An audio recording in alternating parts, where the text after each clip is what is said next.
70년대에는 한국 경제가 굉장히 급성장했던 네. 시기로 저는 알고 있습니다.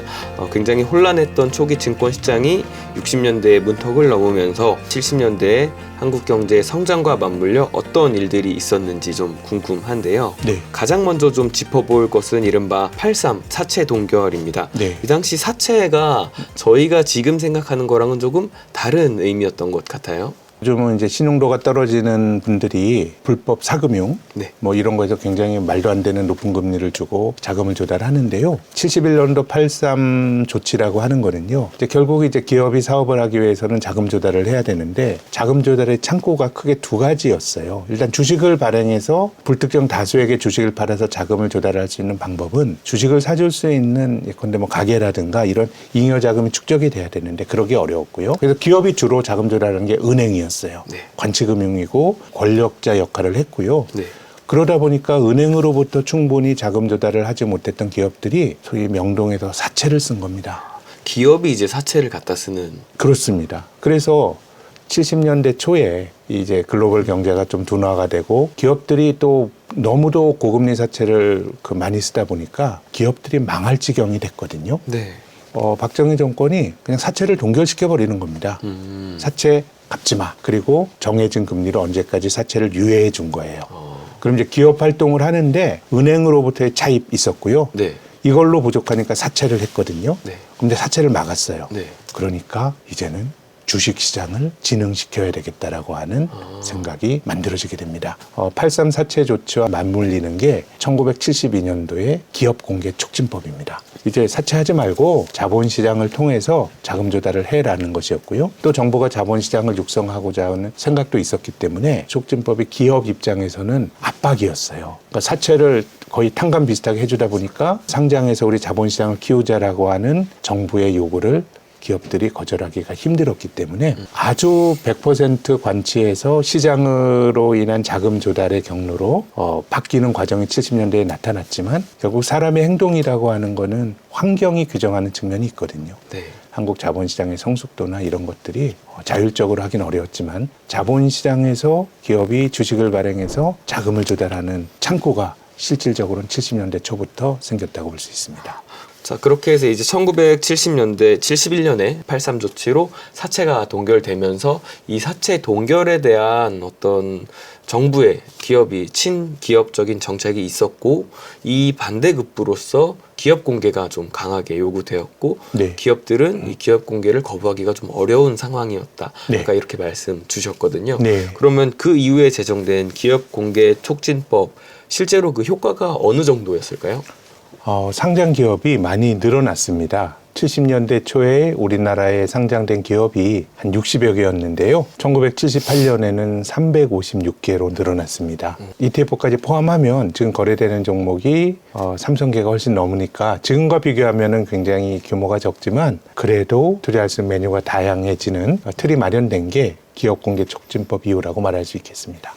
자본시장의 첫 번째 역할은 기업에 자금을 공급하는 것인데 네. 본질적인 역할까지 오는데 굉장히 긴 시간이 걸렸던 것 같아요. 저희가 1970년대 한국 경제를 이야기할 때 또 빼놓을 수 없는 게 중동특수인데요. 네. 흔히 뭐 황금 모래를 퍼날랐다. 이런 말들 많이 쓸 만큼 당시에 중동으로 진출한 우리나라 기업들 굉장히 많았는데요.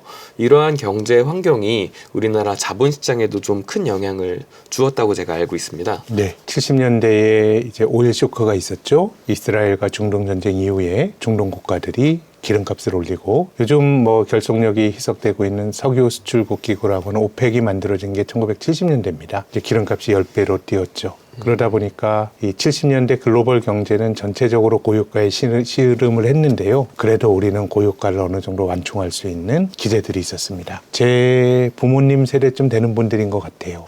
사우디아라비아나 쿠웨이트와 같은 열사의 땅에 가서 중동 사람들이 석유 팔아서 번 돈을 가지고 인프라 만들고 했거든요. 그걸 우리 한국의 건설업체들이 수주를 해서 많은 달러를 중동에서 벌어들였고요. 그래서 건설주 열풍이 있었습니다. 그야말로 뭐 건설주가 10배씩 오르고요. 또 건설주가 너무 과열이다 보니까 증권회사 같은 데서 증권회사에서 돈 빌려서 주식을 사는 건설주 신용융자를 막기도 했고요. 증권회사가 자기 자본으로 건설주에 투자할 때는 전일 종가보다 높은 가격으로 못 사게 하고요. 뭐 그런 어떤 과열에 대한 정책이 나올 정도로 건설주가 아주 뜨거웠습니다. 그런데 당연히 이제 산이 높으면 골도 깊은 법이라고 네. 이 건설주들의 성장세가 영원하지는 못했던 것 같습니다. 네, 그렇습니다. 이제 급등했던 건설주가 바닥 모르고 추락하는 그런 사태를 건설주 파동이라고 하는데요. 70년대 후반에 또 2차 오일 쇼크가 있고 그러다 보니까 금리가 높아지면서 고금리가 한국 경제와 기업을 옥죄인 면도 있고 기업들이 주식시장에서 자금 조달 규모를 늘리었습니다. 이 주식시장은 기업들에게 사업하라고 자금을 모아주는 그게 이제 주식시장의 좀 가장 본질적인 기능이지만은 기업 입장에서는 주식 한 주를 팔고 주식 한 주를 투자자에게 주고 그리고 그 돈을 받아들이는 거거든요. 근데 주가가 높을 때 증자를 해야 주식을 덜 발행하고도 많은 돈을 모을 수가 있어요. 그렇죠. 그렇기 때문에 가장 유리한 시기에 유상증자라든가 기업 공개를 IPO를 하는 그런 경향이 있거든요. 이런 공급 물량이 늘어나는 거는 그 기업에 대해서 가장 잘하는 내부자들이 이 가격이 충분히 오르고 좋은 가격이라고 생각하는 판단의 결과인 경우가 있고요. 또 두 번째는 결국 모든 자산 가격에 직접적으로 영향을 주는 건 수요와 공급입니다. 주식에 대한 수요는 주식을 살려고 하는 돈이죠.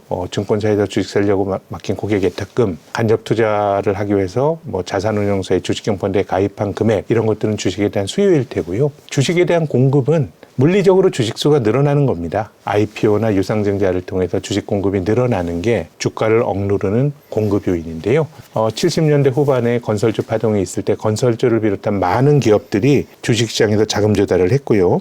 기업공개촉진법이 만들어졌던 1972년도에 기업들이 주식시장에서 자금 조달한 규모가 18억 원이었는데요. 1978년에는 316억 원. 1979년에는 270억 원. 이 정도까지 이제 늘어났고 70년대 건설주의 영광도 공급량이 늘어나면서 이제 끝이 났는데요. 기업들이 자금 조달을 늘리는 패턴은 과거의 강세장에서도 또 반복적으로 나타나는 모습이었습니다.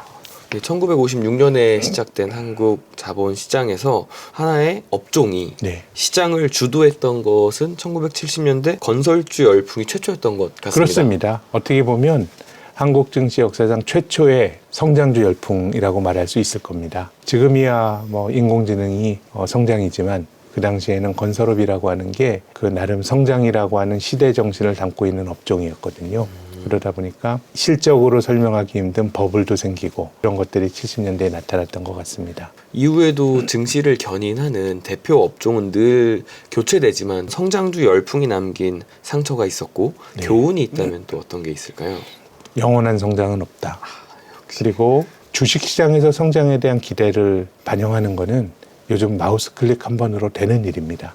이 성장은 시간을 두고 현실 경제에서는 이루어지지만 주가가 이를 반영하는 건 굉장히 한순간이기 때문에 우리가 실물 산업에서의 성장이 발현되는 과정과 주가를 통해서 발현되는 과정은 주식시장이 훨씬 더 급하고 아주 빠른 속도로 나타나는 경향들이 있는 것 같고요. 이제 주식은 오를 때도 무섭게 오르지만 약세장에서는 많이 오른 종목이 많이 또 조정을 받고요. 특히 건설업종의 경우에는 건설업종 지수가 1970년대 말보다 지금이 더 낮습니다. 그럼 아직도 그때 그 성장을 극복하지 못했다는? 그때의 어떤 성장에 대한 기대가 투영이 됐던 주가를 그 중간에 올 들어서 건설주 많이 오르고 했지만 장기적인 궤적으로 보면 70년대 후반보다 낮은 수준이니까 기대가 한꺼번에 투영이 되고 아주 짜릿하게 올랐던 주식은 반대로 상처도 종종 더 깊게 나타나는 것 같습니다.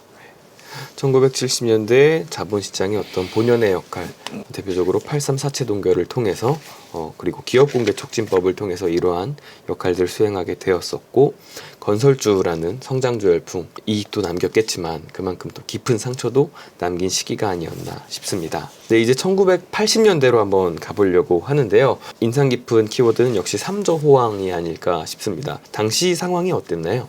단군 이래 최대 호황이라고 봐도 되겠죠. 이 국민들이 내 재산이 주식 투자를 하지 않더라도 쑥쑥 불어나는 걸 느꼈던 게 80년대 후반입니다. 서울올림픽을 치르면서 국민적인 자긍심도 높아졌고 또 마이카 시대, 집마다 자가용이 있는 게 이상하지 않았던 그런 시기가 80년대였고요. 근데 1950년대는 아예 자금 조달할 만한 기업이 없었고요. 70년대에는 기업은 좀 커졌습니다마는 누군가 돈을 대줄 수 있을 정도로 저축이 많이 축적이 되진 않았는데 80년대가 가지고 있는 중요한 특징은 정말 중산층이 구름처럼 불어났던 시기가 80년대입니다. 전반적인 사회 공기가, 사회 시스템이 민주화되면서 노동자들의 임금이 두둑해졌던 건 또 사실이고요. 네. 그러다 보니까 뭔가 주식이라고 하는 금융자산을 살 수 있는 저변도 넓어졌습니다. 주식 투자 대중화의 시대 이렇게 말할 수도 있을 것 같고요. 한국 증시 역사상 가장 강력한 강세장이 1980년대 후반 3저 호황 때 강세장입니다. 이때 주가 지수가 667% 올랐습니다. 그러니까 역사상 가장 강력한 주가 상승의 시기였다라고 말할 수 있습니다. 방금 말씀 주신 것처럼 당시에 중산층들이 많이 늘어나고 이 가계의 어떤 잉여 자본이 쌓이면서 증권 인구가 굉장히 많이 늘어난 시대라고 설명 주셨습니다. 이때 흔히 국민주라고 하는 주식들이 또 인기를 좀 끌었던 걸로 알고 있는데 이 국민주라는 게 정확히 어떤 개념이었을까요? 앞서서 말씀드린 것처럼 이제 우리나라가 경제 발전의 초기 단계에서는 정보가 많은 걸 합니다. 지금 해운회사 이런 것들 다 공기업이었어요. 그러다 보니까 결국 공기업은 정보가 대주주인 경우가 많잖아요. 네. 예를 들어서 포항제철도 지금 민영화됐지만 그 당시에는 정부가 지분을 갖고 있었어요. 네. 그래서 이제 정보 지분을 매각하는 형태가 이제 국민주 보급인데요. 공기업이 주식을 팔므로써 소유 구조가 민영화되는 이제 그런 과정들이 80년대에 이제 나타났고요. 주식 투자 인구도 뭐 굉장히 크게 뭐 늘어났습니다. 1987년도에 122만 명이었던 주식 투자 인구가 1989년에는 588만 명이 됐다 그럽니다. 그럼 엄청나게 정말 많이 증가한 거네요. 많이 늘어나는 거죠. 최근에 이제 데이터를 보면 주식 투자 인구가 거의 한 1,400만 명 넘는 걸로 알려져 있는데 네. 지금 이제 주식 투자 붐이 일기 직전인 2019년도 말에 네. 한국의 주식 투자 인구가 610만 명이었어요. 그러면은 80년대 후반에 주식 투자 인구가 뭐 그에 못지않게 네. 많았다 이렇게 말할 수가 있겠죠. 당시에 이제 증권회사에 재직하셨던 분들 이야기를 들어보면 정말 시골에서 현금 다발을 싸서 네. 올라와서 주식 아무거나 사달라 이런 요청하는 손님들이 있을 정도였다라고 네. 들었거든요. 뭐 눈 팔고 소 팔아서 주식시장으로 돈이 들어온다라고 하는 얘기들이 문헌 기록으로 보면 굉장히 많고 또 80년대까지만 하더라도 한국 증시는 동반 상승과 동반 하락에 기본적으로 방향은 같이 움직이는 그런 모습이 나타났고 물론 80년대의 최고의 성장 산업은 증권업이었습니다. 기업의 자금 조달이라든가 아니면 투자해서 뭔가 여러 가지 기회들이 생기다 보니까 또 증권회사 들어오기도 가장 어려웠을 때가 80년대 후반이었을 거예요. 취업자가 증권회사 들어오려고 그럴 때 장벽이 높았던 시기가 좀 80년대 후반이었다고 생각합니다. 건설주 파동 때도 보았듯이 영원한 성장은 없다라는 가르침, 증권주에서도 똑같이 재현됐었나요? 그럼요. 증권업종이 1989년도의 고점을 완전히 넘어섰던 게요. 36년 걸렸습니다. 계속 떨어진 게 아니고 2000년대 중반에 고점 부분까지 갔다가 또 조정을 받고 89년 고점을 훌쩍 넘어선 게 작년이었으니까 정말 오래 36년이라는 시간이 이제 걸렸고요. 그리고 이제 70년대 건설주 파동의 후반부에도 증자라든가 IPO를 하는 이런 공급 물량이 늘면서 시장이 약세로 반전됐다고 말씀드렸는데 80년도에 이제 주식시장을 통해서 자금 조달됐던 게 221억인데 1989년에는 1조 3천억까지 늘어났으니까 200억에서 1조까지. 네, 뭐 엄청나게 많은 기업들이 주식시장에서 많은 규모의 자금을 조달한 거고요. 네.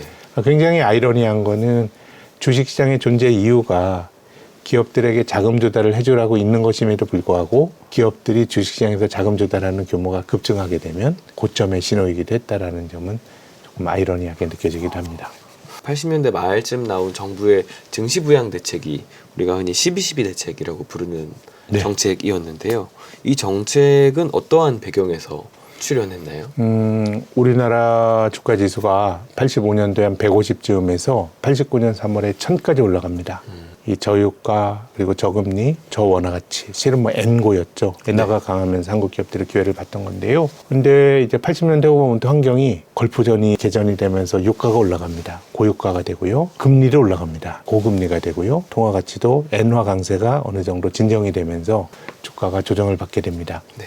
12.12 증시부양책은 지금 생각해보면 상상도 못할 이 중앙은행은 발권력에 대한 권한이 있는 데잖아요. 한국은행은 네. 돈을 찍어낼 수 있는 권한이 있는데 80년대 후반에 재경 3투신이라 그래서 한국투신, 대한투신, 국민투신 이 세 개가 고객들에게 자금 받아서 대신 펀드로 운영해주는 자산운용사들이었거든요. 네. 그 당시에 투신사라 그랬는데 투신사. 발권력을 가진 한국은행이 투신사들에게 무제한적으로 돈을 빌려줘서요. 주식을 사라고 하는 거예요. 아, 내가 얼마든지 돈 찍어서 줄 테니까 너희들 주식 사서 시장 받쳐라는 거였죠. 결국 주식이라고 하는 건 수요와 공급이 늘 중요하지만 결국은 펀더멘탈의 흐름을 인위적으로 바꿀 수가 없습니다. 기업들 부도 많이 늘어나고 금리도 올라가고 그러다 보니까 그 12.12 증시부양책, 인위적인 부양책으로 하락을 막았던 시장이 추락을 하게 되고요. 이제 89년도에 발표된 이후에 90년도부터 시장이 무너진 다음에 주가지수는 460포인트대까지 추락하게 됩니다. 한국은행이 투신사들에게 돈을 줘서 이 돈 가지고 사가 아니고 돈을 빌려준 겁니다. 네. 빌려서 주식 샀는데 주가가 반토막이 나니까 그때부터 투신사들은 멍이 들기 시작합니다. 그래서 한투와 국민투자신탁은 굉장히 어려워져서 매각이 되고 했기 때문에 정말 우리가 생각해 볼 수 있는 가장 강력한 증시부양책이 1989년도 12.12 증시부양책이지만 그런 인위적인 힘으로 시장의 방향을 돌리지 못했다라는 말씀을 드릴 수 있을 것 같습니다. 아무리 유동성 공급을 많이 한다고 하더라도 시장의 어떤 펀더멘탈이 흔들렸을 때는 그것을 되돌릴 수는 없다. 네, 아주 적절한 교훈의 사례라고 생각합니다. 네.